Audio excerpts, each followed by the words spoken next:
Bonjour à tous et bienvenue dans ce Glénat Manga Live en direct du Festival de la BD d'Angoulême. Et ce bâtiment sublime que vous voyez ici, recouvert d'un kabuto, un casque japonais traditionnel, eh bien c'est ici qu'on appelle Manga City. On va y aller ensemble et je vais vous faire découvrir un petit peu l'endroit, le bâtiment, les entrepôts. C'est un petit peu des entrepôts finalement.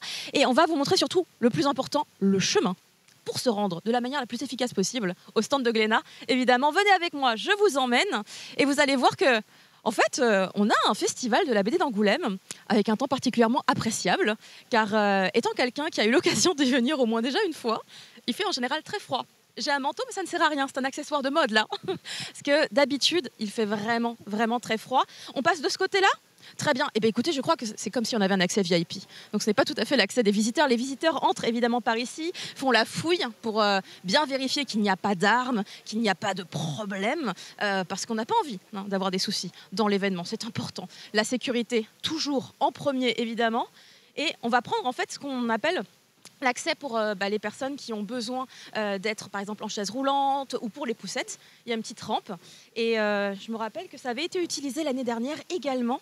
Donc nous, on profite de ce passage qui, en plus, est très pratique. En fait, ici, Manga City, c'est un peu excentré du centre-ville, mais en vrai, c'est le plus stratégiquement possible. Mieux. Regardez, en fait, on a la gare qui est juste là. Donc vous arrivez à la gare d'Angoulême, vous avez directement Manga City. C'est juste beaucoup trop pratique. Donc là, on va entrer par ce qui est normalement une sortie. Venez avec moi. On a ce premier entrepôt. Oh! Oui, il y a beaucoup de... C'est un peu tendu.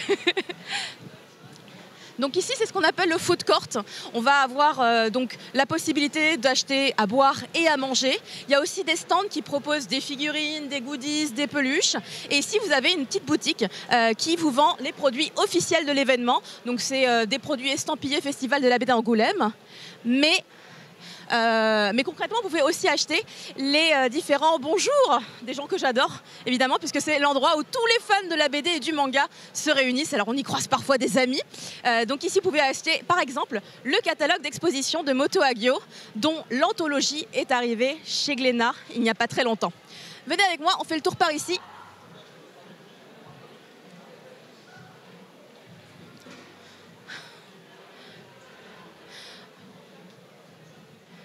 Bon, c'est pas tout à fait encore l'heure de manger, mais si jamais vous venez au festival, ici, vous pouvez trouver de quoi boire. Alors évidemment, il y a marqué bière artisanale à consommer avec modération, évidemment. Mais également toutes sortes d'autres boissons.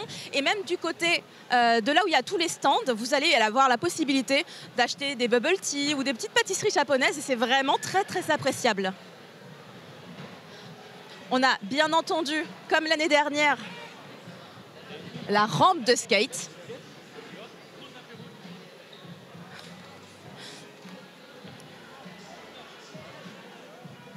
Donc c'est un petit mélange assez intéressant.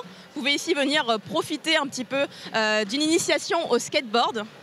Et en même temps, aller faire vos petits achats manga. C'est très pratique. On m'a proposé de tester, mais j'ai pas osé. En toute honnêteté, j'ai voulu rester en vie. J'ai peur de mourir. Et nous arrivons ici à Manga City. C'est notre destination. C'est parti. Comme on est des privilégiés, évidemment, on va prendre un accès un peu différent, car l'entrée des visiteurs est sur la gauche, mais nous, on va passer par la droite.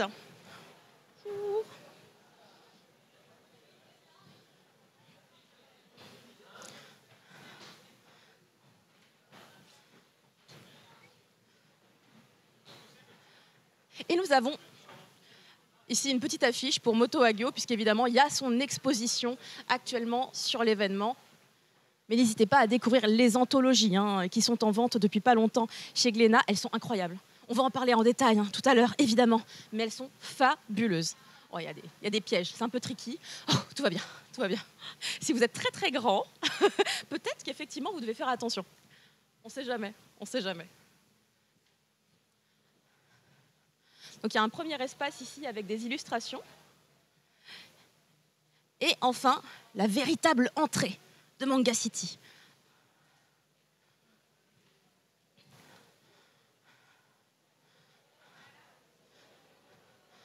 tadam, on est sur le tapis orange, c'est pas tout à fait le tapis rouge, mais c'est un tapis et c'est très agréable. Ça change d'autres conventions où on marche sur du béton. Ici, c'est du coup quelque part un petit peu plus cosy et très agréable. Alors, pour arriver au stand de Glénat, deux possibilités. Ou par là, mais nous on va prendre par ici.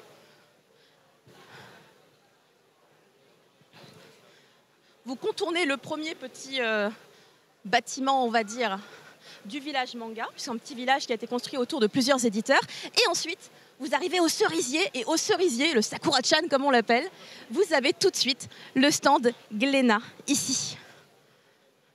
On a de la chance parce qu'il n'y a pas encore trop de monde, mais tout à l'heure, à l'ouverture, à 10h du matin, c'était incroyable. Hein. Je me disais, mais on va pouvoir marcher et respirer.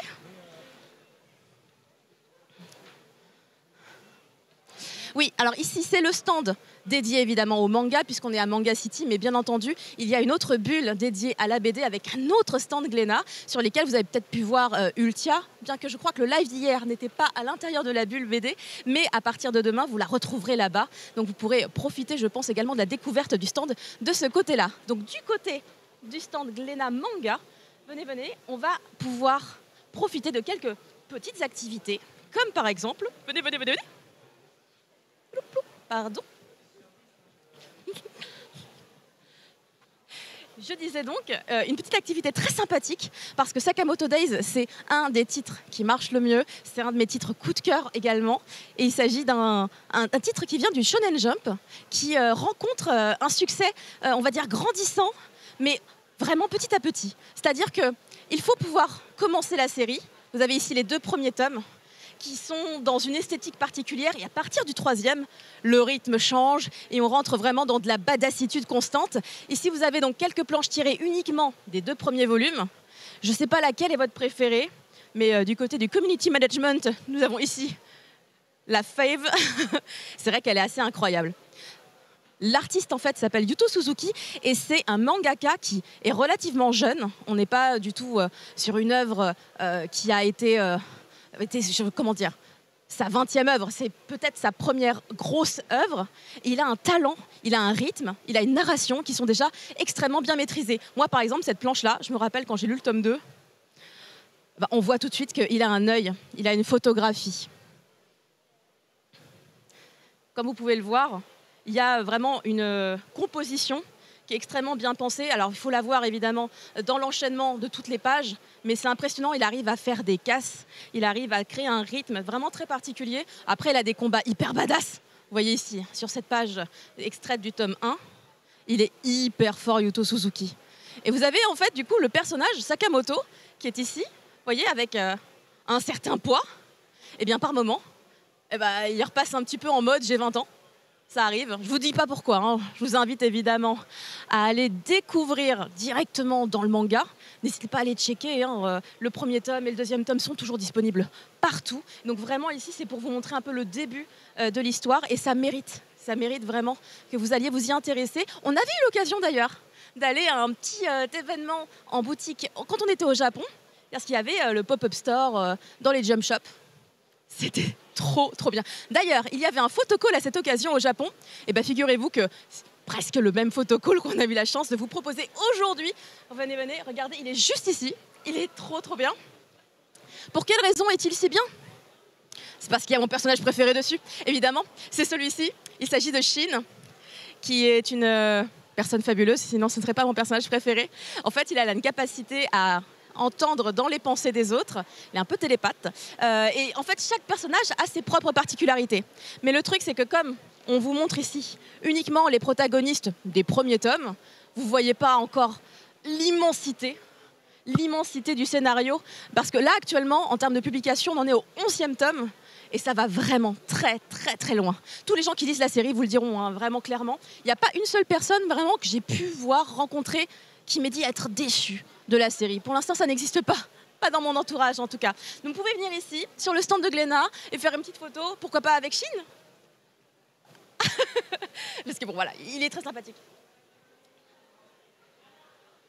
Là, vous avez Sakamoto, évidemment. Là, vous avez... Ah oui, alors non, j'étais en mode... Est-ce que je vais retrouver... Ah oui, Nagumo, évidemment. Ça c'est un des personnages préférés de la commu en général. Parce que c'est un protagoniste à la fois mystérieux, hyper classe, hyper fort. Donc je sais qu'il y a beaucoup de gens qui l'adorent. Quand je dis que j'aime Shin, les gens ne comprennent pas. Pourtant, il y a plein d'éléments qui me semblent évidents. Heisuke, qui est le tireur d'élite, bien évidemment. Avec, je crois que c'est Pyosuke. C'est Pyosuke, je crois. Il a un petit oiseau toujours avec lui. Très mignon. Et on rêve de le trouver en peluche. Mais apparemment, ce n'est pas encore tout à fait en projet.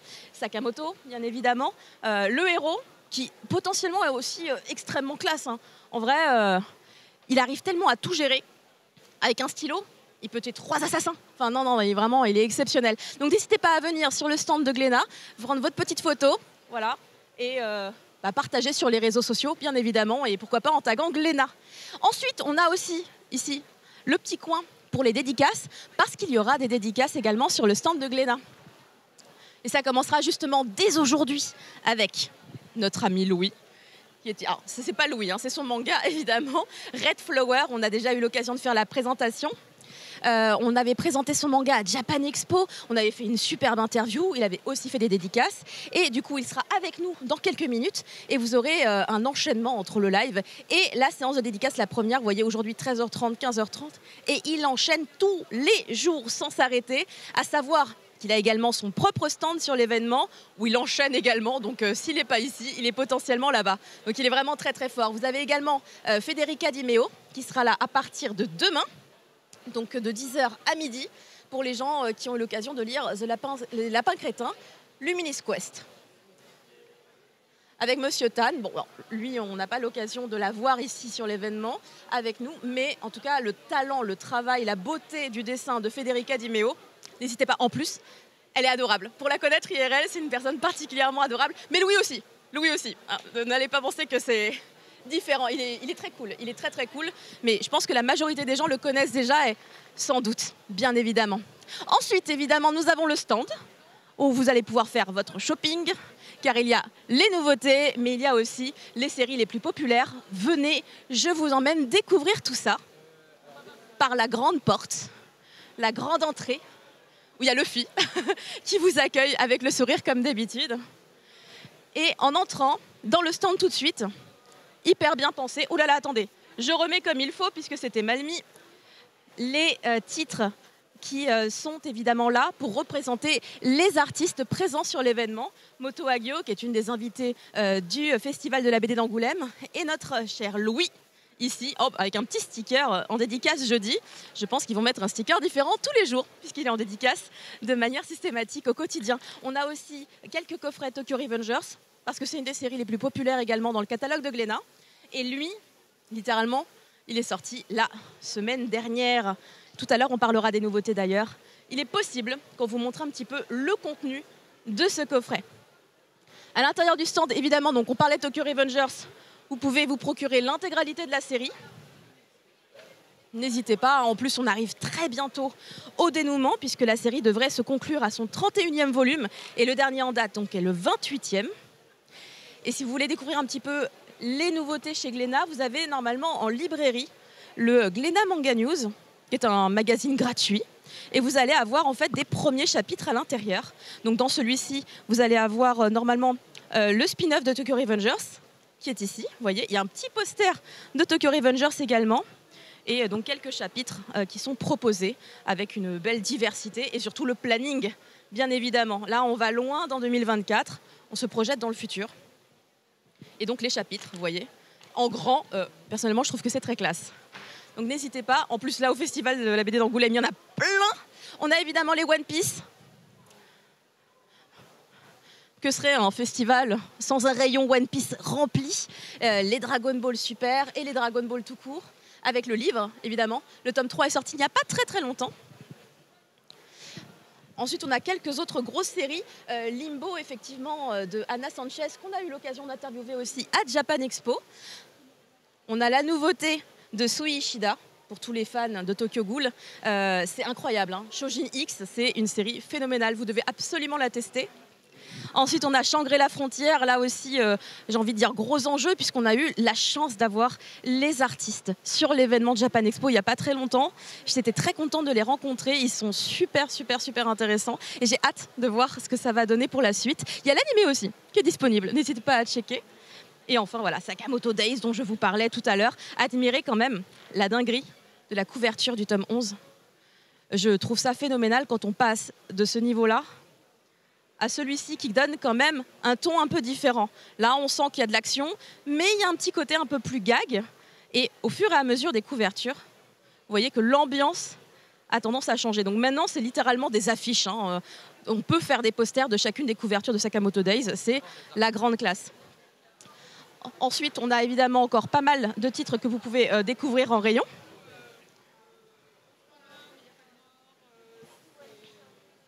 Du côté shoujo, excusez-nous, du côté shoujo, vous avez mon coup de cœur. Enfin, c'est un peu tous des coups de cœur. Mais celui-là, c'est l'un des derniers en date qu'on a pu présenter. L'amour est dans le thé. On est sur l'un des meilleurs titres en termes d'adaptation.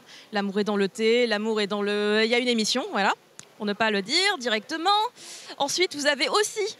Comme quoi, c'est hyper important de vous montrer tout ça, parce que du coup, on est en train de parcourir tout ce qu'on a pu vivre récemment dans les Glénat Manga Live. Kan Takahama, c'était la première invitée de la saison dernière des Glénat Manga Live. On a pu la rencontrer et c'est une artiste fabuleuse. Elle nous a teasé beaucoup de choses pour la suite de ses prochains titres. Donc vraiment, là aussi, si vous n'avez jamais testé, il faut absolument vous lancer dans l'aventure.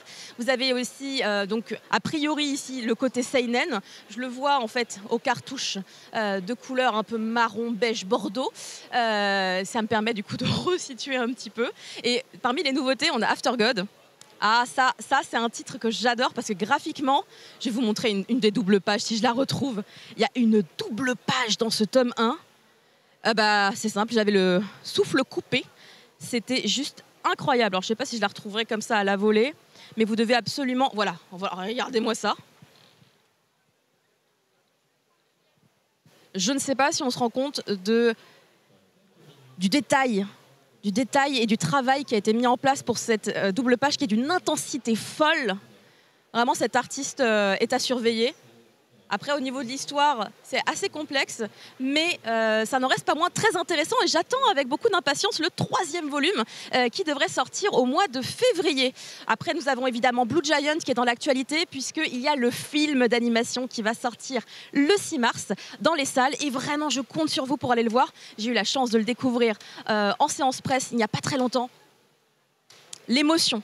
Très difficile de ne pas se laisser emporter par l'émotion. L'animation en 2D qui est incroyable. La CGI c'est une autre histoire. Mais vraiment, toutes les parties en 2D, c'est bluffant. C'est époustouflant même, j'ai envie de vous dire. Donc, il faut absolument que vous alliez jeter un œil si le film est diffusé pas loin de chez vous pour faire honneur à cette œuvre Blue Giant. On a la 2e série Blue Giant Suprême et on a la série qui est actuellement en cours de publication, Blue Giant Explorer.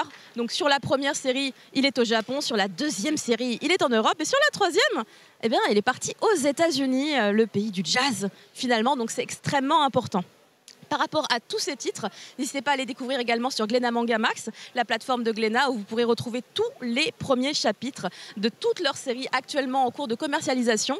Et pour les nouveautés qui sont arrivées, j'allais dire qui vont arriver, mais en fait pas du tout parce qu'elles sont sorties la semaine dernière, on va vous présenter tout ça en détail dans quelques petits instants.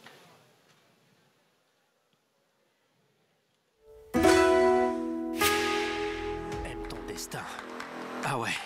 Mais si t'es qu'un lâche et que la fille que tu kiffais meurt à cause de toi, ça te fout pas la haine? Franchement, ton destin, si tu l'aimes pas, tu le changes.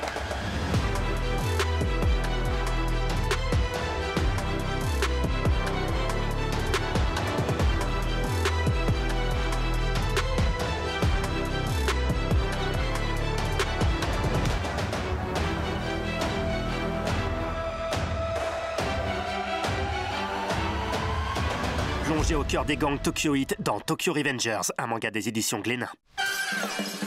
Il était une fois un assassin surpuissant.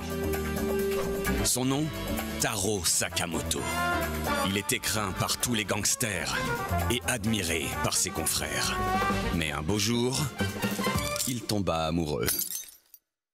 Il prit sa retraite, se maria, eut un enfant, et puis Sakamoto grossit. Mais le passé nous rattrape toujours. Et pour protéger celles et ceux qui lui sont chers, Sakamoto est prêt à tout. Vraiment, vraiment tout.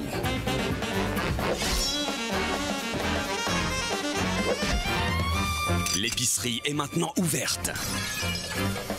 Retrouvez Sakamoto Days, l'épicier ex-assassin aux éditions Glénat Manga.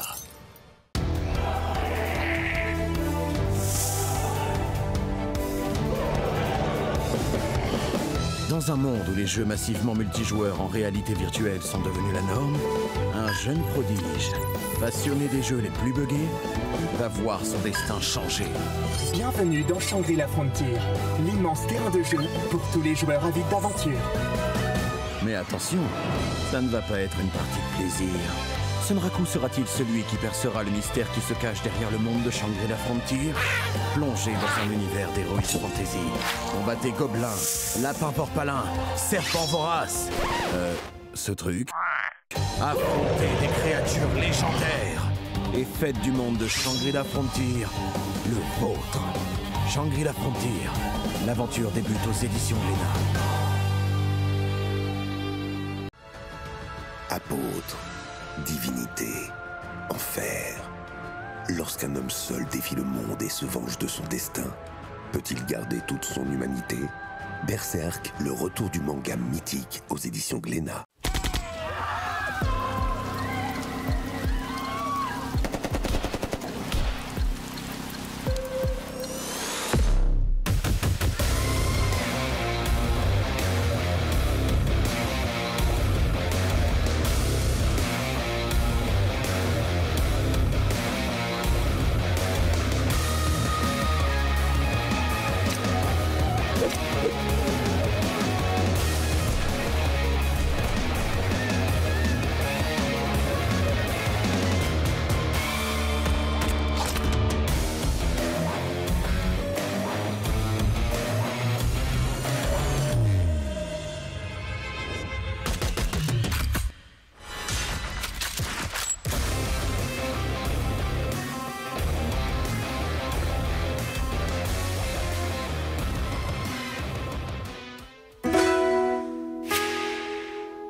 On est de retour dans ce live. Je me suis installée dans ce petit coin VIP à l'intérieur du stand pour pouvoir vous présenter un petit peu les sorties de la semaine dernière. Et comme je vous le disais dans le stand, eh bien, il y a ce collector, incroyable et magnifique collector du tome 28 de Tokyo Revengers qui est vendu avec, comme vous pouvez le voir, un deuxième petit bouquin. Il s'agit du Character Book.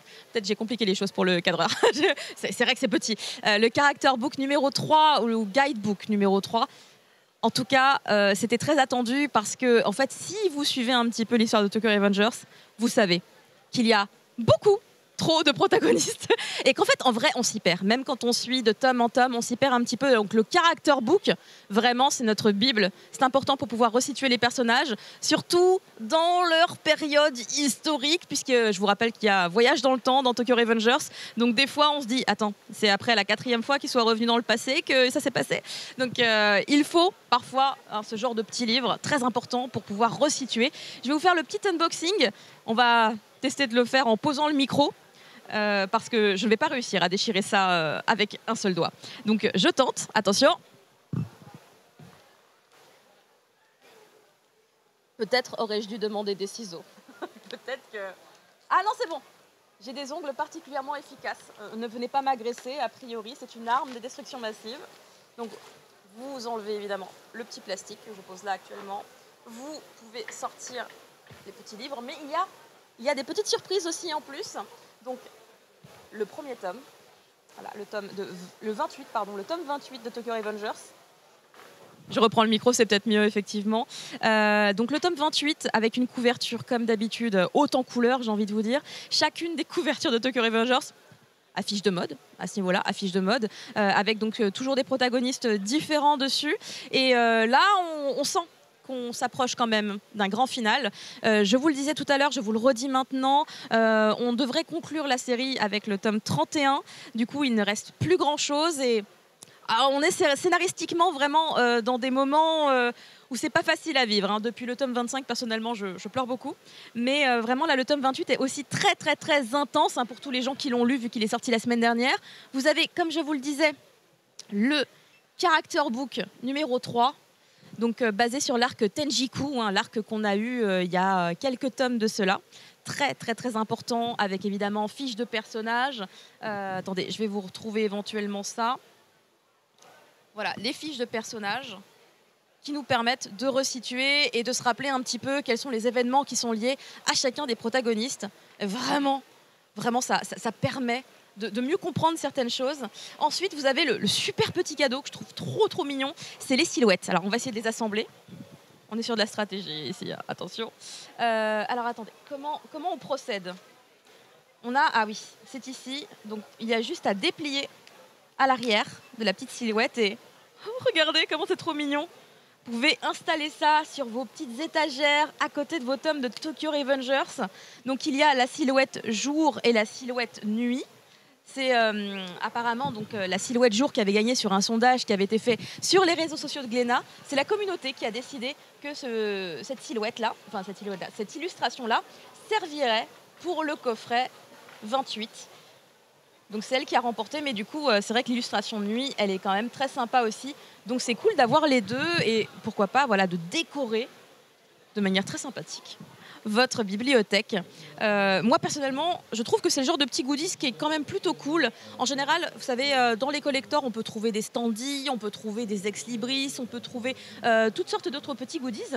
Mais ça, vraiment, je trouve que c'est particulièrement pratique parce que du coup, ça va totalement dans votre collection.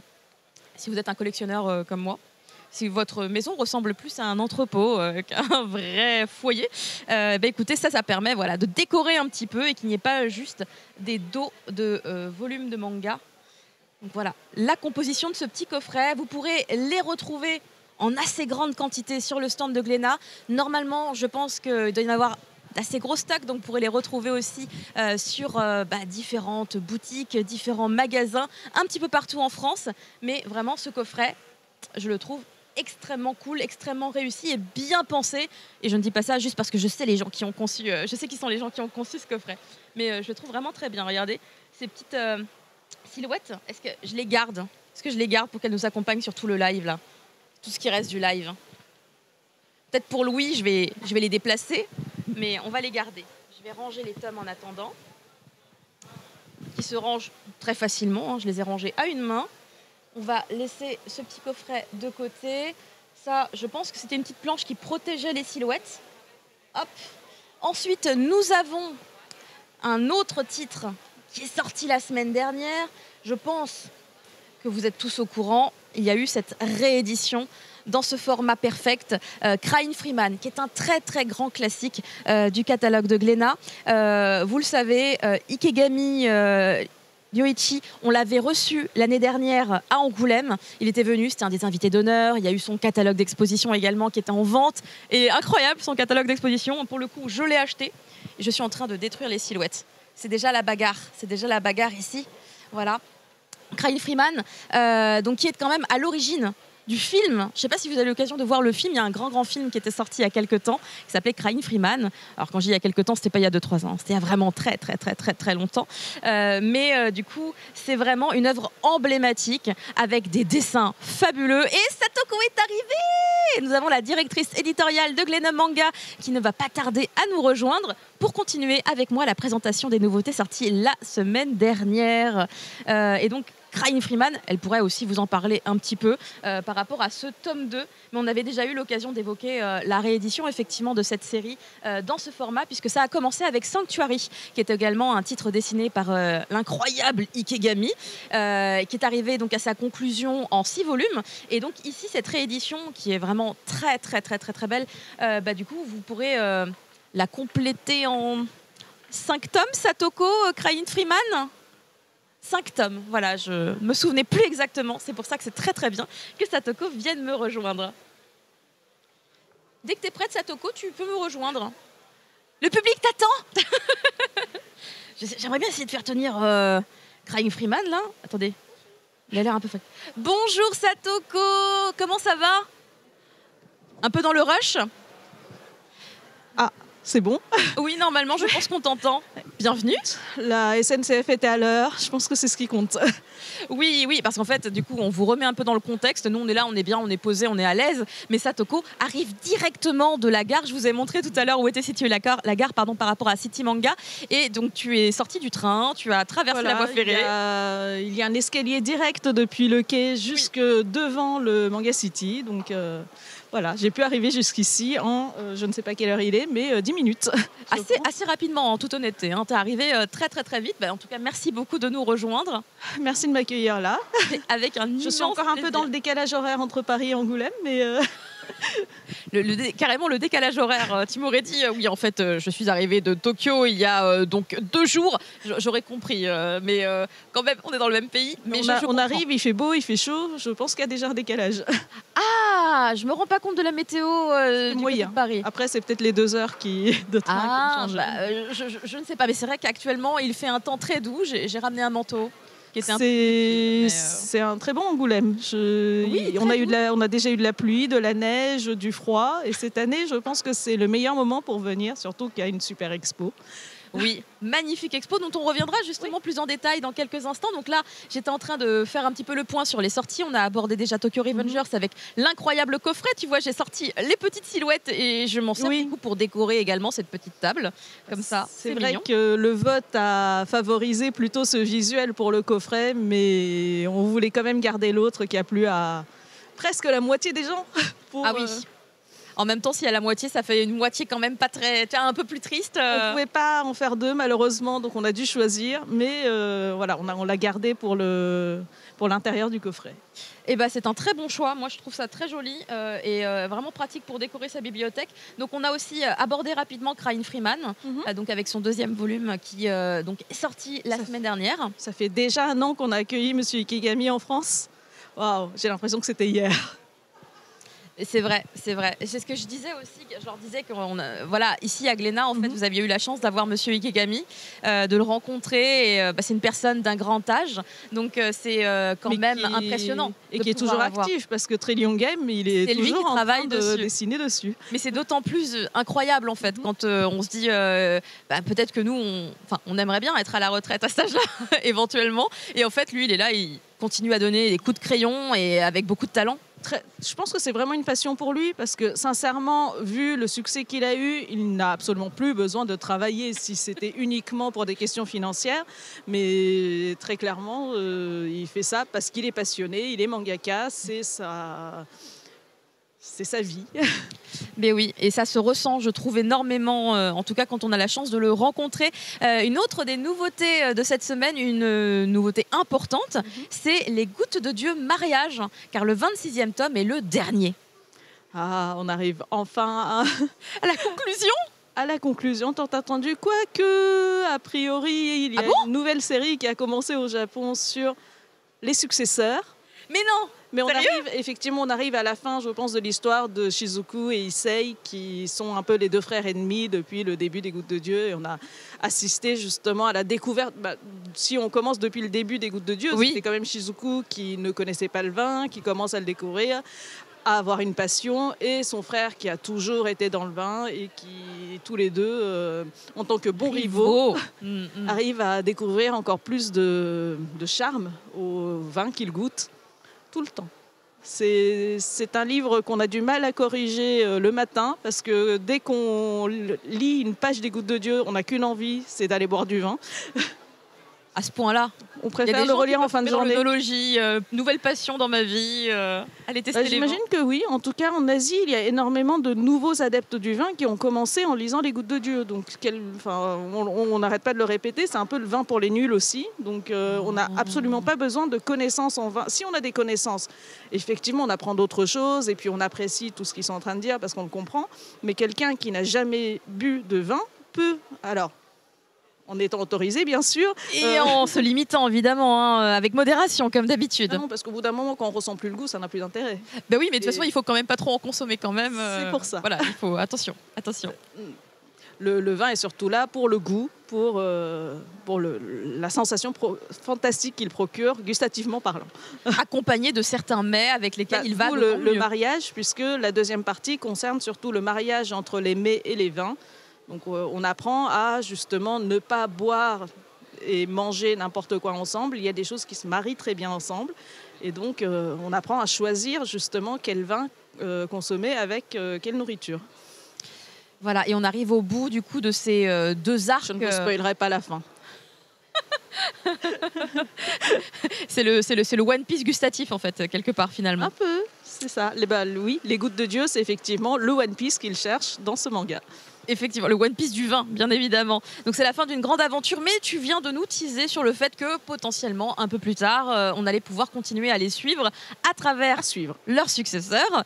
Et on arrive du coup sur une des très très grosses sorties de ce début d'année, les anthologies de Moto Hagio. Moto Hagio, évidemment, artiste incontournable. On s'en rend encore plus compte aujourd'hui, puisque du coup, elle est une des invitées officielles de l'événement du Festival de la BD d'Angoulême. Elle a une incroyable exposition. Je ne sais pas si je peux me permettre de montrer le catalogue. Le catalogue, je pense que tu peux le montrer. Alors, il n'est disponible qu'à l'exposition, puisque c'est quelque chose qui est édité par le festival dans le cadre de l'exposition. Tout à fait. Alors, il est disponible aussi à City Manga, parce qu'il y a une boutique officielle à l'intérieur de l'événement. Mais ça ne sera pas dans les librairies, par exemple. C'est vraiment quelque chose qui est vendu par le festival.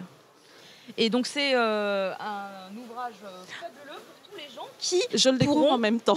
Ah bah, écoute, je l'ai pris avant même de tester l'exposition, mais ayant lu les anthologies, c'était une évidence pour moi de récupérer ce catalogue parce que l'artiste est incroyable et en fait, avec deux thématiques bien distinctes, elle arrive quand même à nous faire voyager littéralement dans toutes sortes d'univers et à nous procurer toutes sortes d'émotions également. Je trouve ça fascinant quand on imagine et qu'on recontextualise, comme c'est indiqué dans les préfaces, que c'est une artiste qui a écrit ses histoires il y a de cela plus de 40 ans. Et qui continue à le faire. Et alors actuellement qui continue à le faire, mais du coup, de se dire qu'elle était aussi avant-gardiste à l'époque, parce que vraiment les thèmes utilisés sont vraiment très très d'actualité encore aujourd'hui en fait. C'est phénoménal. Je trouve vraiment que l'époque actuelle a rattrapé on a enfin rattrapé ce que Moto Hagio a réalisé à l'époque, puisque ne serait-ce même que pour la première édition au coffret de 2013, on a eu quelques intérêts de personnes qui commençaient déjà à s'intéresser à d'autres formes de manga, d'autres formes de shoujo. Mais effectivement, à l'époque, les ventes étaient restées, on va dire, assez confidentielles. Et aujourd'hui, alors les ventes, je ne sais pas parce que ça vient juste de sortir, mais en tout cas, vu l'intérêt que suscite cet ouvrage, cette autrice, énormément de personnes m'ont dit « Ah, mais vous aviez publié Moto Hagio ?» Mais si. Donc franchement, je suis très très heureuse de reproposer ces ouvrages dans un nouveau format qui prendra peut-être plus de place en librairie, donc qui sera plus visible, et qui sont disponibles justement à l'unité pour que chacun puisse découvrir Moto Hagio par la fantaisie, la SF, ou par son côté un peu plus humain, avec des histoires plus proches du réel.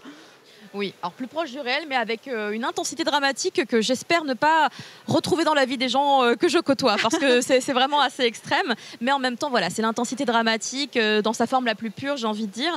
Je parlais justement avec des gens dans l'événement, là, ce matin, par rapport aux anthologies Moto Hagio, parce qu'il y a des gens qui ont fait l'expo sans lire du Moto Hagio, et en fait, ils ont été bluffés. Et du coup, ils me demandaient par lequel je commence. Alors évidemment, Satoko, tu imagines, j'ai dit, prends les deux anthologies.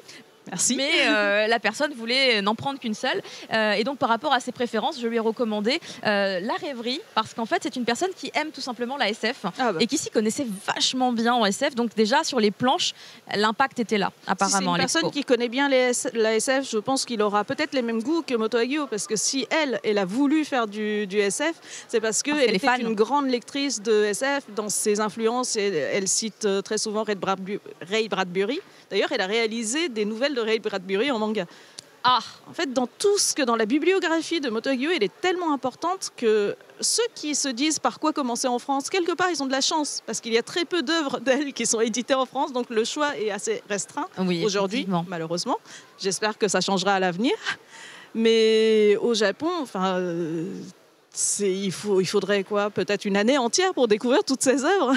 Oui, parce que comme elle est active depuis tant d'années, et elle a surtout varié les styles. Je pense que vous pouvez me proposer quelque chose. Il n'y a rien sur lequel elle n'a jamais écrit. C'est vrai. Mais d'ailleurs, alors ça fait un peu anecdotique, mais quand j'étais au Japon, j'ai eu l'occasion d'aller voir de la famille que j'ai là-bas. Et donc ma maman japonaise, entre guillemets, je lui ai parlé de Moto Hagio pour savoir si, vu son âge, si c'était une personne qui avait également lu ses histoires. Et elle m'avait dit que oui, qu'elle avait beaucoup aimé. Et que, en fait, c'était intéressant par rapport au terme shoujo. Parce qu'en fait, il y a un grand débat en France par rapport à cette utilisation vraiment spécifique du terme. Et en fait, je me suis rendu compte en discutant avec ma maman japonaise que les Japonais ne pensent pas comme ça. Ils ne pensent pas je vais lire un shoujo, je vais lire un shonen. Ils pensent plus aux histoires, aux thématiques. Et en tout cas, elle de son côté, c'était vraiment comme ça qu'elle le ressentait. Et je trouvais ça hyper intéressant. Je pense peut-être parce que Moto Hagio est une autrice qui est aussi lue par des personnes qui n'ont pas l'habitude de lire du manga. Oh. Je pensais à l'anecdote d'une amie Oui. qui, chez elle, n'avait aucun manga et sa mère n'aimait pas les mangas. Elle ne voulait pas que sa fille lise des mangas, donc elle les lisait un peu en cachette. Oh. Sauf qu'elle a découvert que sa mère possédait une autrice, c'était Moto Hagio. Moto Hagio, incroyable. En même temps, c'est vrai que ces titres, en tout cas sur les nouvelles qu'on peut retrouver dans l'autologie, en à peine quelques pages, elle arrive vraiment à nous embarquer dans des histoires où vraiment notre cœur est lui aussi prisonnier finalement du scénario. Et je trouve ça vraiment très très fort parce qu'il y a souvent des histoires où on doit lire un tome, 2 tomes, des fois pour vraiment rentrer là-dedans. Et en fait, Moto Hagio, elle nous capture en quelques instants. Dans De l'humain, on a Mon côté ange, qui est une nouvelle en 8 pages seulement. Et quand on lit cette nouvelle, on ne réalise absolument pas qu'il y a aussi peu de pages parce que c'est la vie d'une personne entière qui est racontée dans cette histoire. Oui. Et l'histoire est tellement intense que voilà, je vous invite à le découvrir. C'est 8 pages. Vous pouvez même le feuilleter si vous voulez avant d'être convaincu. Parce que vous allez le lire, vous allez être convaincu, ça c'est sûr. Je voulais préciser qu'en fait, dans La Rêverie, on a une histoire qui s'appelle, je crois, Nous sommes 11, Oui. Juichi nin Iru, en japonais, il me semble. En fait, je l'ai trouvé phénoménal parce que j'ai littéralement lu un manga, une série en plusieurs volumes qui a exactement le même point de départ. Et du coup, je me suis dit, c'est obligé, cet artiste qui est très récent, il est forcément inspiré par Moto Hagio. C'est pas possible. Beaucoup d'artistes japonais se sont inspirés de Moto Hagio, pas forcément visibles. Je sais que par exemple Kentaro Miura, l'auteur de Berserk, adore Moto Hagio. Forcément, il y a des Reiko éléments... Shimizu aussi est une grande adepte. Voilà, il y a énormément de personnes. C'est vraiment une des pionnières du manga shoujo. C'est une personne qui a un peu révolutionné la manière de dessiner du shoujo à l'époque aussi. Donc c'est effectivement, je pense c'est le point de départ d'énormément d'auteurs actuels. Et son rapport également au genre et à la sexualité, finalement, à l'identité sexuelle également, qui est questionné aussi dans justement cette histoire, Nous sommes 11, parce que il y a un personnage qui peut choisir en fait le sexe qu'il veut avoir une fois qu'il atteindra la majorité. Et en fait, rien que de se dire que ça a été fait il y a tant d'années, alors que moi, c'est des choses que je vois actuellement de temps en temps. Mais en fait, elle y avait déjà pensé, elle avait déjà élaboré le concept. Alors, je sais que c'est un concept qui existe de base dans la SF, ou justement dans la SF, dans la science-fiction, on va au-delà. Qu'elle est traitée, quelque part que son héroïne soit héroïne ou héros, on ne sait pas. Et du coup, on parle un petit peu de ces ouvrages, mais du coup, est-ce qu'il y a des pages qu'on peut essayer de montrer ? Ou est-ce qu'il y a plein de beaux visuels que vous visualisez déjà parce que notre régie phénoménale a des visuels normalement de tous ces ouvrages. Mais moi, c'est vraiment des trucs qui m'avaient bluffé. Dans Nous sommes 11, c'est ce rapport, en fait, même sans jugement. C'est vraiment quelque chose qui est montré comme ça, avec beaucoup de simplicité. Je pense que c'est quelque chose qu'on voit dans toutes les œuvres de Moto Hagio, c'est qu'elle questionne, elle a toujours beaucoup d'interrogations, donc elle n'hésite pas à aborder des sujets, mais sans jamais porter de jugement. Elle parle de sujets dans d'autres œuvres. Elle peut parler de l'inceste, elle peut parler de Fukushima. Elle a abordé énormément de sujets au cours des œuvres de sa vie et à aucun moment elle ne juge. Et c'est très, très, très, très fort. Mais du coup, c'est vraiment des titres qu'il faut lire parce qu'en fait, quand on sait qu'ils ont été finalement précurseurs en quelque sorte et que tout simplement, c'est des artistes qui ont inspiré ceux qu'on lit de manière contemporaine aujourd'hui, c'est quand même incroyable. Donc ça, c'est donc les 2 tomes actuellement disponibles. Oui. Donc en fait, c'est une réédition, mais qui n'a pas du tout bougé par rapport à la première, à part les couvertures. Non, effectivement. Et le format. Le format a changé parce que c'était plus petit, c'est ça? C'était un peu plus petit. Alors c'était un format, on va dire, qui n'était pas dans les normes, on va dire, de l'édition. Oh. Donc, qui nécessitait du papier spécial, des encres spéciales, un coffret spécial. Il y avait un coffret en plus qui obligeait les personnes à lire les 2 tomes en même temps. Qui achetaient les deux fatalement. Donc, effectivement, à l'époque, on l'avait réfléchi. Moi, c'était mon premier projet éditorial, donc je l'admets, il n'était peut-être pas parfait parce qu'il m'a plu. A priori, Moto Hagio, ça lui avait plu à l'époque, et il y a quelques lecteurs qui m'ont dit qu'ils avaient adoré le format. Mais c'est quelque chose qui, à long terme, était peut-être plus difficile à reproposer, à réimprimer tout le temps, à laisser dans les librairies, parce qu'il se perdait en librairie, parce qu'il était trop sobre, par exemple, au niveau de la maquette. Ah oui. Et donc, c'est vrai qu'après ça, on a réfléchi à une meilleure manière de rendre le titre plus visible, à la portée des mains, à la fois des libraires et à la fois des lecteurs pour qu'ils s'intéressent à son œuvre. Et c'est pour ça qu'on a proposé ce nouveau format.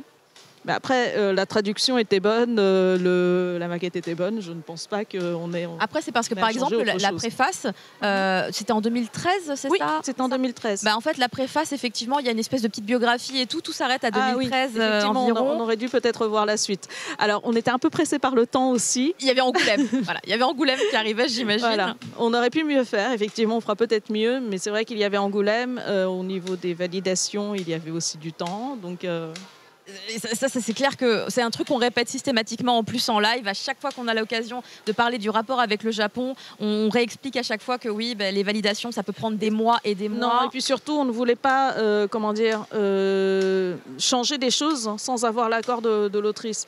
Là, ne serait-ce que les préfaces, ce sont des choses qui ont été déjà revues validées du côté du Japon par l'autrice. Donc, effectivement, on n'allait pas modifier ça. Par rapport aux illustrations, moi, je suis un petit peu curieuse de savoir si c'est des illustrations qui ont été récupérées de précédents ouvrages ou si c'est des illustrations qui ont été faites spécialement. Non, pas spécialement. Ce sont des illustrations qui existaient déjà dans... Voilà. Donc en fait, ce qu'on a fait, c'est qu'on a fouillé dans ma collection parce que j'ai énormément de choses, des artbooks, évidemment des ouvrages, et on a fait appel à tous les artbooks existants de Moto Hagio. Ce qui était assez difficile. Et on a trouvé ces 2 images qui correspondaient justement à l'image des 2 anthologies. Et à partir de là, on a demandé l'autorisation de pouvoir les utiliser en tant que couverture. C'est vrai que l'impact est plus fort, je pense, en librairie avec... c'est vrai qu'on a des très beaux visuels. Je trouve que celui qui est le plus impactant, c'est celui de l'humain, l'anthologie de l'humain. C'est l'image qu'on a eu le plus de mal à trouver. Mais au final, je pense qu'on a trouvé la bonne image. Ah, je pense aussi, même ne serait-ce que les teintes, les couleurs, je les trouve vraiment sublimes. Après, c'est vrai que je crois que j'ai une préférence pour Nous sommes 11 parce qu'il m'a vraiment captivée. C'est un titre assez haletant finalement, car on est tout le temps en train de se dire mais qu'est-ce qui va se passer? Comme c'est un huis clos, un peu en mode space opéra, on est dans l'espace. Il y a vraiment cette tension qui est constante. J'ai l'impression que les lecteurs habitués à lire du manga ont une préférence pour la rêverie, alors que les primo-lecteurs, par exemple, ou les gens qui n'ont pas tellement l'habitude de lire énormément de manga, ont une préférence pour de l'humain. Donc c'est pas forcément, c'est pas une généralité, mais je sens une tendance plutôt... voilà. Donc si vous voulez conseiller l'œuvre à quelqu'un, peut-être que ça peut être une piste. Effectivement. Après... J'ai mon coup de cœur un petit peu dans les deux. Je t'avais dit que dans la rêverie, du coup, moi, c'est Nous sommes 11, j'adore. En plus, il y a une suite. Alors du coup, c'est génial car on retrouve les personnages, on s'est attaché à eux, on les revoit un tout petit peu après, c'est vraiment trop bien. Mais c'est vrai que du coup, un peu, alors c'est même pas à cause d'elle, elle m'a pas influencé Chloé de Complément Shoujo, mais elle parlait de Princesse Iguane dans une des vidéos qui a récemment été publiée sur les réseaux sociaux de Glénat. Et c'est vrai que sur celui-là, j'ai pleuré. One-shot qui a marqué énormément d'esprit. Alors, je pense que peut-être l'aspect je suis une maman joue un petit peu aussi, fatalement, puisque ça parle d'une relation mère-enfant, mère-fille spécifiquement. Et en fait, quand on arrive un peu à l'apothéose, à la conclusion finalement de cette histoire qui n'est pas très longue, l'impact est très fort. L'impact est très fort et j'ai été impressionnée parce que je comprenais pas du tout de quoi ça pouvait parler en voyant juste les illustrations. J'étais là. C'est un petit peu étrange quand même cette histoire. Et en fait, c'était incroyable et l'émotion était extrêmement c'est une histoire fantastique puisqu'on parle d'une jeune fille qui se voit comme une Ingwen, mais qui est tellement réelle dans lequel on se sent projeté. Oui. Et on se sent à la place de la fille. Donc c'est... Ou de la mère, ça dépend. Les Voilà. deux. En vrai, les deux. Hein. En Les vrai, deux, on peut parce se que positionner dans les deux, Quelque fatalement. part, c'est qu'est-ce qu'une mère? Oui, exactement. On a aussi, je crois que c'est dans l'humain, j'ai plus le nom exact, mais ça reconnecte avec un autre ouvrage de Moto Hagio qui s'appelle Le cœur de Thomas. Et donc il y a effectivement le pensionnat. Le pensionnat de novembre. Le pensionnat de novembre, exactement. Et en fait, je ne sais plus qui c'est qui m'a raconté une anecdote assez intéressante. C'est le pilote, entre guillemets, du cœur de Thomas. C'est ça, on est d'accord. Mais quelqu'un m'avait expliqué, c'est peut-être une information qui est donnée dans l'exposition, qu'en fait, au départ, elle avait essayé de faire cette histoire en mettant des protagonistes filles, mais qu'en fait, ça ne matchait pas et que du coup, ça marchait finalement avec les garçons. Alors, c'était dans son essai, je crois, qu'elle avait écrit qu'à partir du moment où elle mettait en scène des filles, Oui. de par la société de l'époque qui a imposé des normes aux filles, elle se sentait un peu plus prisonnière de son histoire, alors que là, elle a mis en scène des garçons, elle se sentait un peu libérée de tout ce que la société lui imposait. Et c'est de là que je pense qu'elle a fait cette histoire, qu'elle a commencé aussi à pouvoir dessiner des mangas qui lui permettaient de mettre en scène des personnages principaux masculins. Puisque à l'époque, alors c'était il y a quelques dizaines d'années, donc Oui. on parle vraiment d'une époque, d'une autre époque, assez souvent dans les magazines shoujo, surtout dans les hebdomadaires, parce qu'il y avait énormément de magazines hebdomadaires shoujo à l'époque. Ah oui, il y en a On très peu demande aujourd'hui. Voilà, soit ils sont distancés, soit c'est plus des mensuels. Ah oui. Moto Hagio était plutôt dans les mensuels, mais elle a voulu démarrer, quand elle a voulu démarrer dans le shoujo, les magazines grand public demandaient aux autrices de faire des histoires d'amour. Alors l'héroïne, ça doit être une fille, bien sûr, elle doit être super enjouée, elle doit vouloir franchir. C'est un peu les mêmes règles qu'on imposait au shonen avec un héros très stéréotypé. À l'époque, on demandait aux autrices qui débutaient de faire des histoires qui fonctionnaient, donc avec des personnages principaux, donc une fille stéréotypée qui, alors de préférence, vaut mieux que ça se passe au Japon parce que les petites filles, et puis il faut absolument que ça parle aux petites filles parce qu'à l'époque, Moto Hagio s'est entendue elle-même dire ah non, mais tu es au collège et tu lis encore des mangas. Voilà, ce que nous avons entendu aussi, le Japon l'a eu dans les années 60-70, mais effectivement, plutôt dans les années 60, on était vraiment dans la reconnaissance du manga n'était pas encore installée. Et voilà, c'est des personnes qui sont sorties de là, qui sont devenues autrices, qui ont voulu un peu bouleverser la situation. Elles ont voulu que les lectrices, on arrête de leur dire tu lis encore des mangas alors que tu es grande, parce qu'elles adoraient le manga.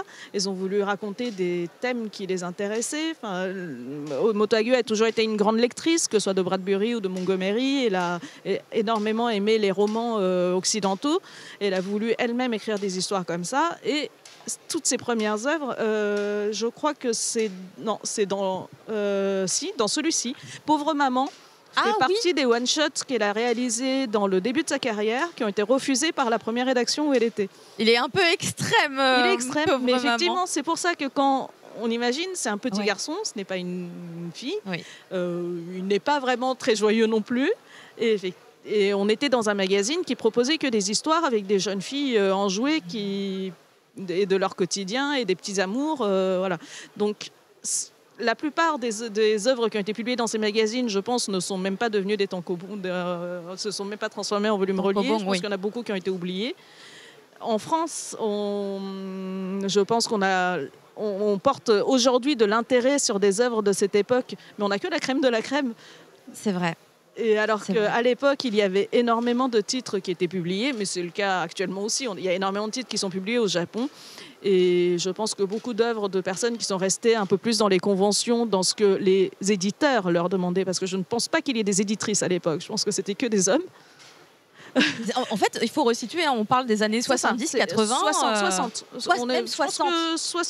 Au milieu des années 70, il y a eu quand même un changement qui s'est opéré, justement grâce à l'arrivée de ces nouvelles jeunes femmes qui sont emparées du sujet, qui ont dit on veut nos planches.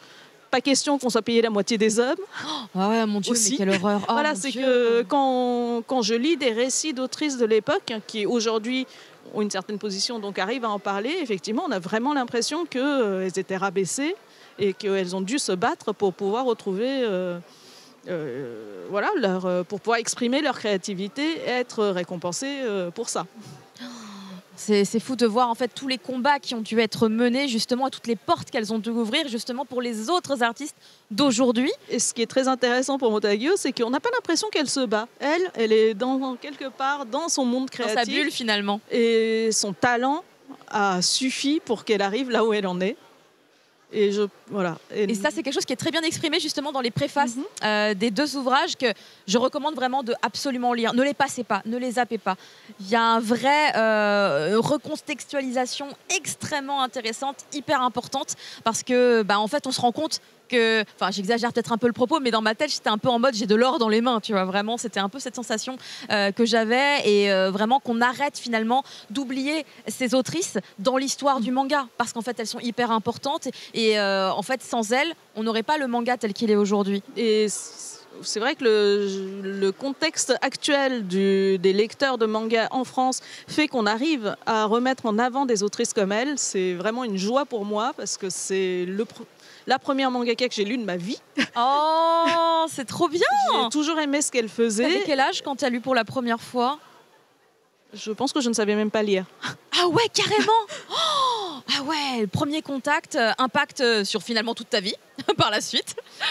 Voilà, je continue à travailler justement sur une œuvre qui m'a influencée moi-même. Si je travaille dans le manga, c'est sans doute parce que les premiers mangas que j'ai lus étaient très bien. Et donc Moto Hagio, extrêmement importante dans ta vie, dans ton parcours. Personnellement aussi, et c'est une joie pour moi de pouvoir le reproposer et d'entendre d'autres personnes, si on n'avait pas fait l'anthologie, qui n'auraient pas pu le lire, me dire qu'ils ont été émus par ces ouvrages. Voilà, c'est vraiment une émotion pour moi aussi. Et si les gens veulent également être émus, l'artiste, elle est présente sur l'événement du Festival d'Angoulême. Je rappelle qu'aujourd'hui, pour les gens qui sont sur l'événement, il y a la masterclass qui commence tout à l'heure à 14h au Théâtre d'Angoulême et bien évidemment l'exposition Au-delà des genres, disponible jusqu'au 17 mars au musée d'Angoulême. Où vous Il faut que je donc, trouve un moment pour y aller. Une grande partie des illustrations de ces catalogues d'exposition que j'espère que vous pourrez vous procurer également si vous venez, car vraiment c'est une autrice phénoménale que d'ailleurs j'ai croisée par hasard dans la rue, mais mais je l'ai respectée, je suis pas allée l'agresser, j'ai fait, je la vois de loin, au moins je l'ai vue, je me dis au moins je l'ai vue. C'est ce que beaucoup d'auteurs apprécient des Français d'Angoulême, c'est que voilà, on leur saute pas dessus. C'est ça, voilà. On les laisse le vivre. Respect. À chaque fois, j'ai toujours entendu les visiteurs dire mais c'est l'auteur de... Mais il est dans un contexte privé, on va le laisser. Voilà, exactement. Elle sortait d'une petite librairie et vraiment, ça m'a fait un impact de fou de la voir même d'un peu loin. Mais je me dis, voilà, c'est merveilleux. J'ai vraiment été transportée et émue, touchée par son anthologie. J'ai envie d'en lire beaucoup plus sur elle. Je la vois dans mon champ visuel. En fait, voilà, j'étais déjà comblée, tu vois, par tout ça. Donc, n'hésitez pas à venir à l'événement pour vous aussi entrer dans cette émotion phénoménale. Merci beaucoup, Satoko, d'avoir été avec nous pour cette présentation. Et on va passer à la suite du programme avec Louis qui arrive. Je laisse.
On est toujours sur le Glénat Manga Live en direct du Festival de la BD d'Angoulême et je suis accompagnée de Louis, notre mangaka français. Comment ça va, Louis? Ça va, ça commence bien. Ça commence bien, c'est vrai qu'aujourd'hui c'est le premier jour, c'est le lancement finalement du festival. T'es arrivé hier dans la nuit. Hier en catastrophe, parce En que du coup, catastrophe. cette année, je suis venu en camion pour amener plein de bouquins. Et c'est la première fois qu'on bougeait en camion, donc on a appris sur le tas que voilà, ça bouge pas aussi vite qu'une voiture. On s'est pris les petites routes d'accord. nationales. Bon, c'était un peu folklore. mais, Peut-être les on est agriculteurs là. qui étaient en grève. Voilà, en plus, les on a fait petits- coucou au camion, au tracteur, mais on a fini par arriver un peu tard. On a installé le stand et puis dodo, parce qu'il fallait être d'attaque tôt ce matin. Oui, effectivement, puisque du coup, je t'ai retrouvé sur ton stand, car il a également son propre stand à lui, Louis, Louis, peut-être voilà. que c'est fait exprès, que vous pouvez retrouver évidemment sur la bulle manga, donc dans City Manga, facile à trouver puisque c'est littéralement en entrant. Juste à l'entrée, à droite, vous pouvez pas me rater. Ah non, c'est difficile de te rater, et donc tu es évidemment le mangaka de Red Flower. On en avait parlé en juin, on en a parlé en juillet, et En large. on en parle toujours. Il faut toujours en parler, c'est important. Puis d'ailleurs, comme je te disais, je te présente même aux auteurs BD de Glénat. je fais la présentation de Louis quand j'ai l'occasion de rencontrer des artistes. Je leur dis. Et d'ailleurs, tu sais qu'on a un mangaka français et tout. Il a un manga, il est trop bien. J'ai jamais vu ça avant. Donc c'est toujours l'occasion évidemment de reparler un petit peu de Red Flower pour les gens qui découvriraient actuellement maintenant ton œuvre. Voilà. Comment est-ce que tu pitcherais Red Flower? Red Flower, c'est Kirikou en manga. Kirikou, carrément. C'est rapide. Kirikou en Voilà, manga. résumé. C'est un peu Pocahontas en manga. En fait, c'est un conte initiatique. C'est l'histoire d'un jeune garçon. Il veut grandir, il pratique des arts martiaux, mais c'est des arts martiaux de non-violence dans sa tribu. C'est inspiré d'Afrique de l'Ouest, de toute la culture que moi j'ai vécue. Et en fait, dans cet univers, il y a quelque chose qui va se passer, il y a une intrigue qui va se développer, la tribu est peut-être en danger, il y a le sorcier qui va dire quelque chose. Et le jeune garçon, il se demande comment il va faire pour défendre sa tribu, protéger sa famille, s'il n'a pas le droit de se battre d'après les traditions de son peuple. Donc voilà, ça c'est la grande intrigue, c'est un peu un conte initiatique en manga. C'est une histoire prévue en 5 tomes, parce que c'est ma première série, donc j'avais pas envie de faire comme One Piece, partir direct sur les 100 tomes, voilà. Et donc c'est une histoire d'adolescence, c'est une histoire un peu universelle, j'espère, en tout cas. Bah écoute, je pense que c'est assez facile de rentrer dans l'histoire et de s'attacher au protagoniste. On a déjà eu l'occasion d'en parler parce que justement, il n'y a pas que lui, il y a tout plein d'autres personnages qui vont être là, qui vont parfois le guider, parfois entrer dans une rivalité, mais en tout cas, clairement, qui vont le bousculer. Il va vivre toutes sortes d'aventures déjà rien que dans le premier volume. Et il y a une espèce de tension, comme tu le disais, un peu latente, puisqu'il y a une annonce qui est faite, on n'est pas trop sûr, qu'est-ce que ça peut apporter réellement. Présage mystérieux. Un peu sombre, et finalement c'est la surprise d'arriver en fin de premier tome. On avait déjà discuté de ça lors de Japan Expo. Tu m'avais dit que c'était important pour toi de faire d'abord ce premier volume, et une fois qu'il est fait, que les gens l'aient en main et d'avoir des retours. Alors je voulais savoir, maintenant que Japan Expo est passé depuis déjà un petit moment, comment est-ce que ça se passe, le contact avec le public? Du coup, c'est quoi tes retours? Très positif. Très positif. Que du bon, que du plaisir. Les lecteurs hyper curieux, hyper enthousiastes, parce que ceux qui me connaissaient d'avant, j'avais peut-être un petit peu peur qu'ils soient surpris de la fin, de la tournure que prend ce premier tome. Mais non, beaucoup de soutien, beaucoup de curiosité. Ils m'ont dit ça nous plaît, on veut voir où est-ce que tu vas. Et ceux qui me découvrent aussi sont captivés par l'histoire. Donc moi, à ce niveau-là, j'ai eu que des bons retours. J'ai eu de très bons retours de la part de collègues, les dessineurs, les éditeurs, voilà, les gens à qui on demande un peu qu'est-ce que j'aurais pu faire de mieux. Et en fait, c'est ce que j'ai mis en œuvre dans le tome 2, du coup, pour m'améliorer déjà graphiquement, pour m'améliorer narrativement. C'était surtout ça le gros travail que je voulais faire entre le tome 1 et le 2, c'était voir s'il fallait que je recalibre au niveau de ma narration. Est-ce que les lecteurs avaient compris ce dont je voulais parler? Est-ce que l'histoire elle était engageante? Il y a beaucoup de points sur lesquels c'était le cas. Et il y a 2-3 choses que j'ai recalibrées pour le tome 2, justement pour mieux développer l'intrigue, pour mieux montrer certains personnages qui ont beaucoup plus plu aux lecteurs que je pensais. Et que donc j'ai envie de mettre en scène plus que prévu dans le tome 2. Du coup, je suis très intriguée. Il y a quoi comme protagoniste justement qui donc a plu au public et tu t'y attendais pas trop? Mais pour ceux qui ont lu, la guêpe. Alors Anansi déjà oui. Non, Anansi, mais ça je le savais. C'est tout le monde aime le sorcier, tout le monde aime Anansi. Mais celle à qui je m'attendais pas, dont je m'attendais pas qu'on me parle autant, c'était la guêpe, le personnage de la guêpe qui est présente que sur quelques pages en fait. Elle apparaît, c'est une guerrière, voilà, elle se bat contre Yao. Et j'ai eu tellement de retours de lecteurs. Ah, la guêpe, c'est qui? On aime bien son chara-design. Je pense que c'est surtout le dessin qui plaisait. Et du coup, ils sont curieux de son passé. De son background. Et là où, pour moi, c'était un personnage qui était présent, mais qui n'avait pas plus de présence que ça, j'ai réussi à creuser son passé, creuser son intrigue et ses raisons d'être. Et dans le tome 2, je suis content de pouvoir dire qu'elle est beaucoup plus présente que je l'avais prévu. Et j'espère que ça va plaire au lecteur du coup. Mais du coup, ça change pas. En fait, comme toi, tu avais déjà prévu de faire ton histoire en 5 volumes, là, le fait de lui donner plus de place, entre guillemets, ça perturbe pas trop tes plans, entre guillemets? Non, du tout. Et ça m'a même arrangé parce qu'en fait, quand on prévoit une histoire, des fois, on se dit, voilà, dans le tome 3, il faut que le personnage, il apprenne ça. On se dit, il faut que Kelly, il prenne en maturité, il faut qu'il ait cette révélation. Oui. Mais on n'a pas forcément prévu comment il allait la voir ou au contact de qui ou comment, ou en parlant à qui, ou quelle phrase allait déclencher cette épiphanie, on va dire.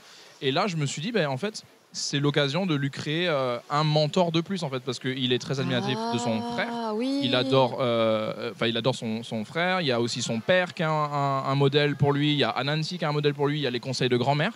Et je me suis dit, dans le rôle de la guêpe, en fait, que j'allais pouvoir creuser des interactions supplémentaires, lui donner quelques lignes de dialogue de plus, creuser sa personnalité, la personnalité de Kelly. Et au final, ça m'a débloqué pas mal de scènes auxquelles je ne m'attendais pas et pour lesquelles je suis vraiment anxieux de savoir qu'est-ce que les lecteurs vont en penser. D'accord, je comprends mieux maintenant en fait pourquoi tu voulais absolument attendre d'avoir les retours des gens sur le tome 1. En fait, c'est presque comme si tu construisais l'histoire avec ton public finalement d'une certaine manière. Non mais c'est carrément ça parce que main dans la main. Dans la culture ouest-africaine, les conteurs, les contes sont interactifs. C'est-à-dire que le conteur il va chanter quelque chose et le public va répondre et le conteur il va comme continuer. Dans le... Voilà. Et donc je sors mon premier tome, j'attends de voir quelle est la réaction en face et je continue. Je vais pas changer toute l'histoire, mais j'avais envie vraiment d'avoir ce retour et pas juste continuer avec mon histoire. C'est pas que mon histoire, c'est l'histoire des lecteurs aussi quoi.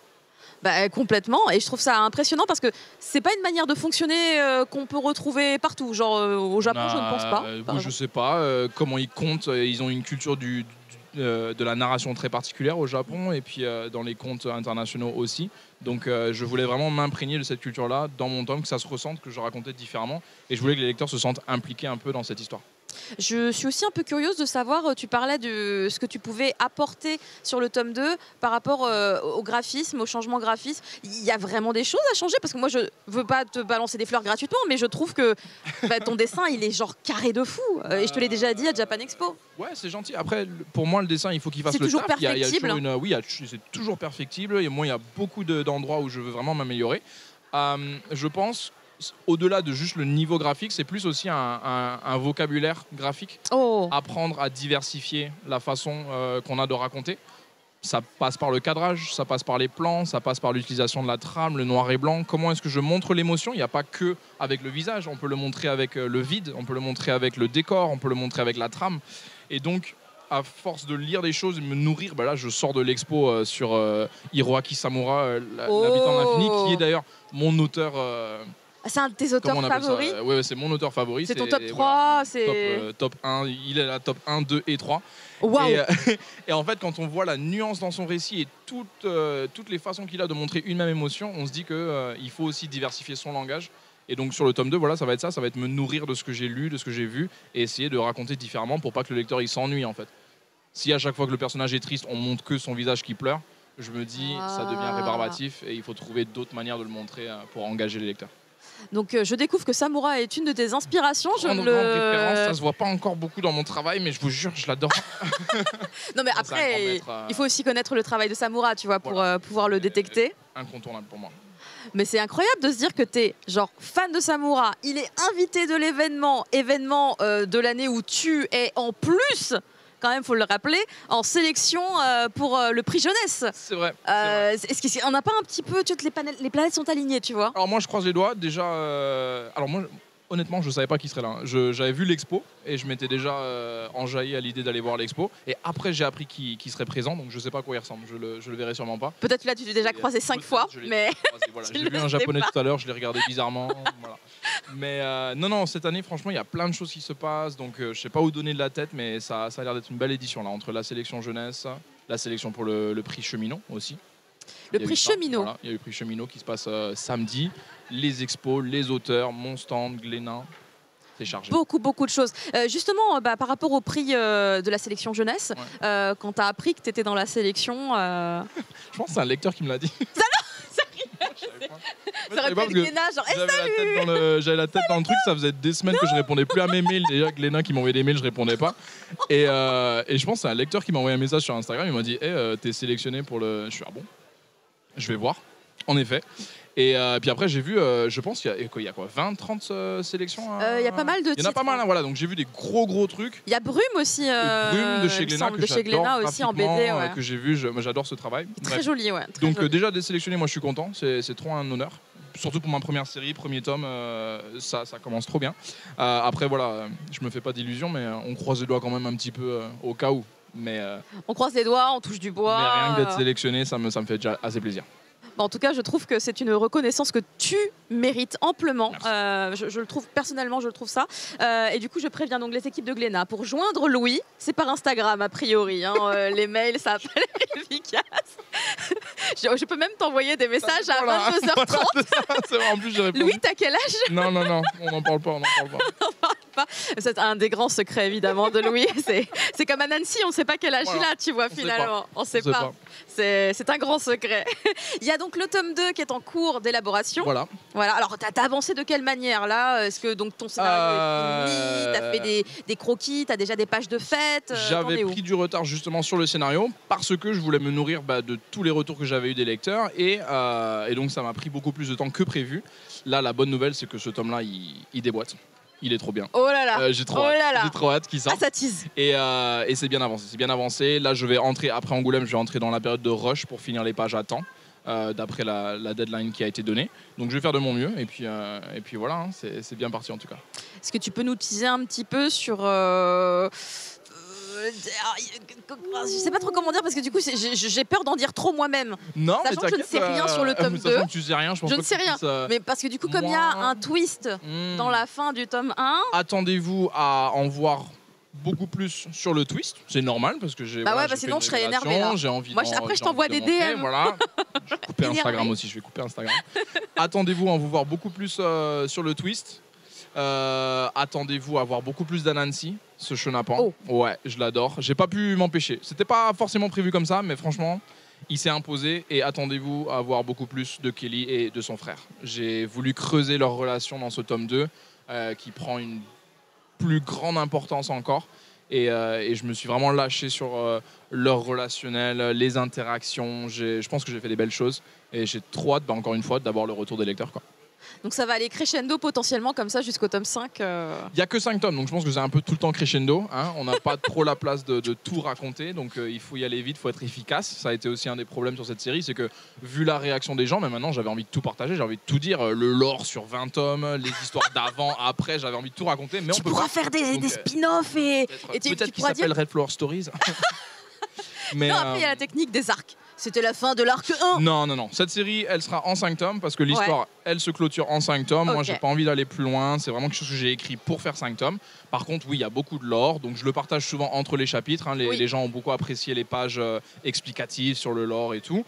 Donc, je partage autant que je peux. Et sinon, la suite, je ferai des spin-offs. C'est pas grave.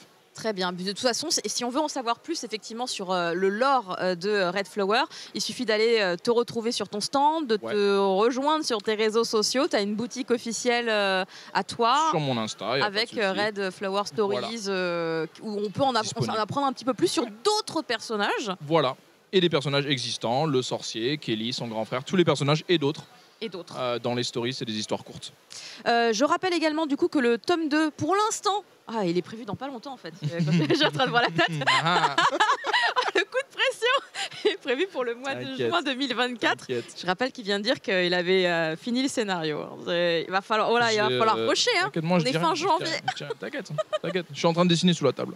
Voilà, c'est ce que je me disais. En plus, une fois que l'interview s'est terminée, tu ne vas même pas continuer à travailler, tu vas faire des dédicaces. C'est du travail, madame. C'est du travail, je suis d'accord, mais du coup, c'est pas l'avancée du temps. Oui, j'avoue, c'est pas le bon travail, je travaille beaucoup, hein, mais voilà, c'est pas tout le temps le bon travail. Mais oui, je suis en dédicace à 13h30. Il est quelle heure ? Eh bien, il est bientôt. Tout va bien. On est dans les temps, tranquille. Oui, ne t'inquiète pas. Mais c'est l'occasion de rappeler un petit peu effectivement que tu seras en dédicace. Alors juste ici à côté, d'ici une dizaine de minutes, vous pourrez retrouver Louis si vous êtes sur l'événement du Festival de la BD d'Angoulême. Il sera présent là pendant 2 petites heures. J'adore dire 2 petites. Genre 2 heures énormes où tu dédicaces non-stop, mais 2 petites heures. On te retrouve littéralement tous les jours en dédicace. Tu es là le vendredi de 10h à 13h, le samedi de 16 à 19h. 20h le dimanche de 10 à 13h. Voilà. Mais bien évidemment, tu es également sur ton stand et parfois à d'autres endroits également de l'événement. Donc c'est ça. C'est constant. J'ai environ 6 heures de dédicaces par jour, donc 3 heures souvent sur le stand Glénat, 3 heures sur mon stand. Et entre ça, je me balade. Donc si vous me croisez dans la rue, pourquoi pas. Mais sinon, il faut me chercher sur mon stand ou celui de Glénat. Donc toi, si on te croise dans les rues d'Angoulême, on peut venir... L'année dernière, ça m'est arrivé de dédicacer dans la rue. Ouais. Wow. Les gens, ils avaient le tome, ils ont fait je peux. Et je fais j'ai 2 minutes, ça va. Pourquoi pas. Ça Très accessible. Je ne le ferai pas toute ma vie parce qu'en vrai... Au bout d'un moment, tu seras en retard tout le temps aussi. Il faut faire le top 2. Mais oui, il faut faire le top 2 au bout d'un moment. Donc voilà, notez bien les horaires si vous avez envie de venir le voir. Et pour avoir l'intégralité de ton listing de dédicaces, ça se passe évidemment sur tes réseaux sociaux. Du coup, là, tu as fait énormément de dédicaces, énormément de rencontres depuis finalement le lancement de ce tome 1. Ouais. Au niveau des retours, on a déjà un petit peu parlé de ce que tu nous expliquais par rapport aux protagonistes. Il y avait la guêpe donc, qui était très populaire. Oui. Et je l'aime bien, mais je suis très étonnée aussi. Tu as eu d'autres types de retours un peu étonnants, pas forcément sur des personnages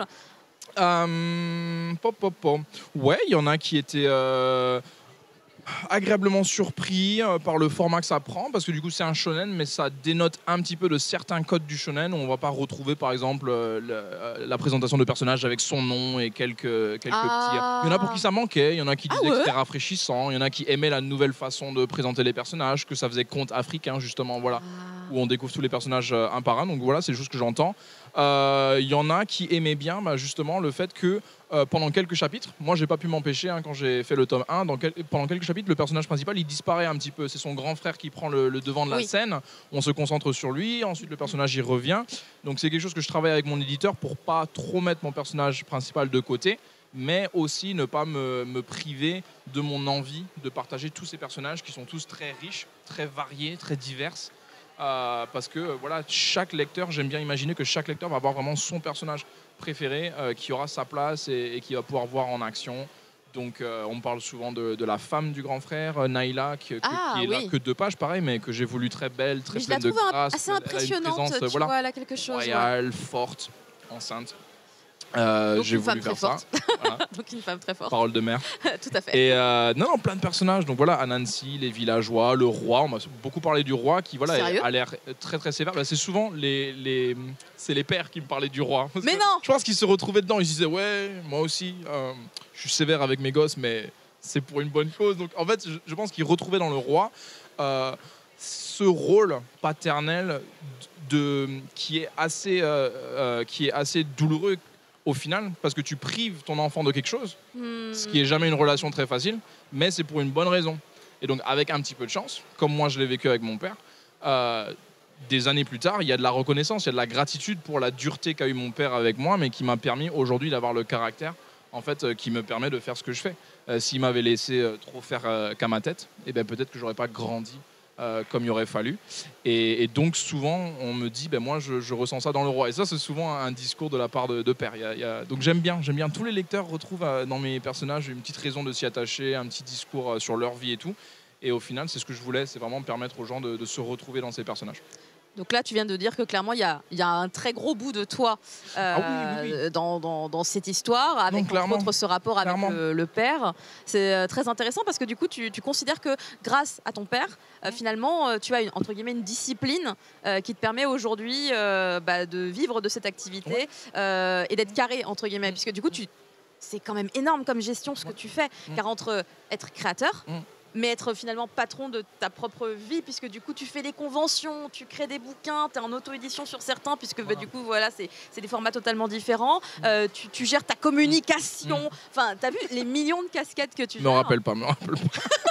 Mais ouais, ce que je voulais dire, c'est que chez moi ça a été mon père, mais en fait ce que je voulais mettre dans ce personnage du roi, c'était juste ce rôle que va avoir les parents en général, de guider leurs enfants et d'être dur des fois, de les priver, de ne pas leur accorder tout ce qu'ils ont envie, parce qu'un gosse ne sait pas ce qui est bon pour lui. C'est pour ça qu'on dit mange tes légumes en fait.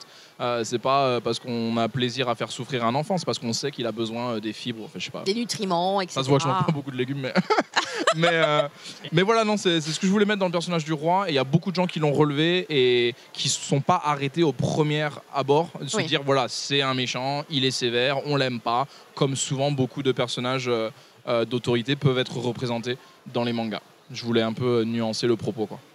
En tout cas, moi, j'ai beaucoup de gratitude envers ce que j'ai vécu quand j'étais gosse. Alors ça me fait rire parce que en fait, il se trouve que je me rappelle avoir utilisé ton manga pour dire à mon fils, t'as vu quand même, maman, elle est gentille. Maman, elle te prive pas. Hein. Maman, elle t'a pas attaché à une termitière, à une fourmilière. Voilà. J'ai dit, tu te rends compte, ça arrive ailleurs, on attache les enfants sur des fourmilières. Et du coup, je dis, est-ce que maman, elle est gentille? Voilà. J'espère, ouais. Donc voilà, en vrai, je l'ai utilisé moi aussi. Tu vois, je suis une maman, mais je l'ai utilisé. Il m'a dit... Tant mieux, ça a pu servir. Alors le truc, c'est qu'il m'a dit, mais ça n'existe pas en vrai. Et j'ai fait, si. Dans d'autres contrées, voilà, le monde est varié. Voilà, on est tous très différents et ça peut arriver. Mais bon, voilà, je l'ai utilisé et je pense que je vais pas tarder à essayer de lui mettre dans les mains parce que je pense que c'est un très bon titre pour la jeunesse de manière très globale parce qu'en fait, il y a une morale, enfin, vraiment, il y a tous les bons ingrédients, je trouve, pour apprécier l'histoire et aussi pour grandir finalement soi-même après la lecture. Donc, à mon sens, tu es pleinement comme il le faut dans cette sélection jeunesse parce que ton titre, ton œuvre le mérite amplement. Merci beaucoup Louis d'avoir été avec nous. On va tout croiser, les jambes, les doigts, tout. Il faut tout croiser dans le chat. Je vais te laisser t'installer tranquillement ici dans ton petit bocal, j'ai envie de dire. Ouais, il y a déjà une petite queue là. Voilà, il y a une petite queue qui commence déjà à se former. N'hésite pas à t'installer puisque tu es censé commencer dans 3 petites minutes. Allez. Et moi, de mon côté, je vais vous faire un petit peu le rappel de ce qui va se passer là sur les prochains jours et puis surtout ton programme de la journée. Je vous rappelle donc que Louis, tu seras là donc de 13h30 à 15h30. Est-ce que tu veux que je te récupère ton micro au passage? Comme ça, tu t'installes. En fait, je veux pas que tu démarres tard à cause de moi. Donc n'hésite pas, on a laissé la porte ouverte et tout. Donc voilà, grosse programmation. Merci encore Louis, c'était super cool. Bon courage. Ouais, récupère tes affaires. Bon courage à toi. Et nous arrivons effectivement incessamment sous peu à la fin de ce live, pendant que Louis est en train de se préparer à la rencontre avec son public. Alors, on voit pas trop la queue, mais on voyait déjà qu'il y avait des gens qui étaient en train de patienter un petit peu là sur le côté. Donc, vous voyez, pour venir profiter d'un moment en compagnie de Louis, il faut venir sur le stand de Glénat Manga, donc dans Manga City à Angoulême. Et vous faites la petite queue sur le côté, comme je vous ai montré tout à l'heure, et vous allez pouvoir discuter un petit peu avec lui. Comme vous avez pu le voir, il est super cool, il a une tchatche incroyable.